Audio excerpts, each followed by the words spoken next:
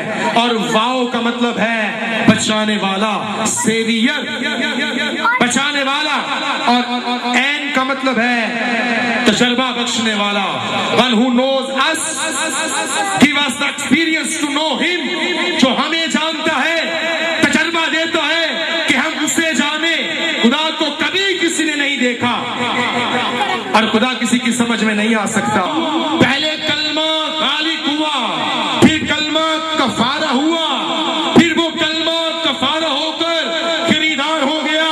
اور یوحنا فرماتا ہے دیکھو خدا کا برہ جو جہان کے گناہ اٹھا لے جاتا ہے.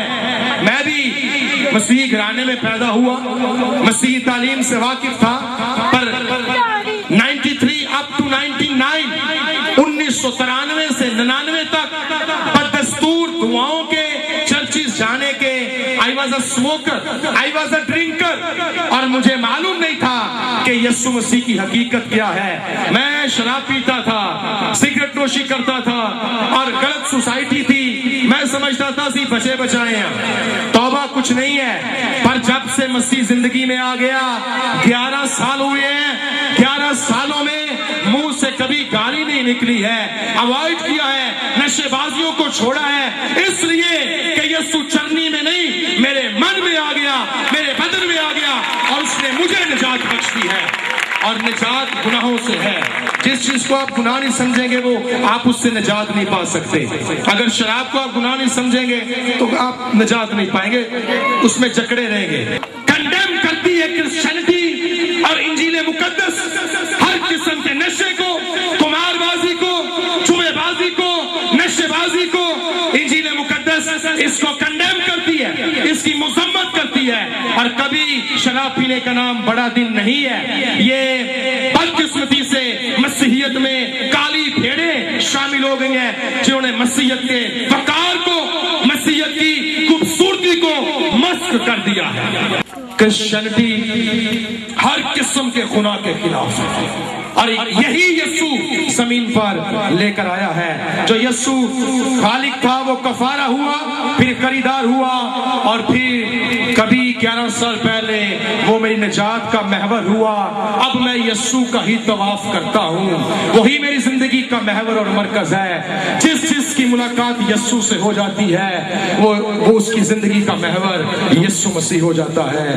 یہ کرسمس ہے, یہ بڑے دن کی خوشیاں ہیں. میری طرف سے, میری بیوی کی طرف سے, میرے خاندان کی طرف سے, میری کلیسیا کی طرف سے تمام مسیح بہن بھائیوں کو کرسمس کی ڈھیروں خوشیاں مبارک ہوں.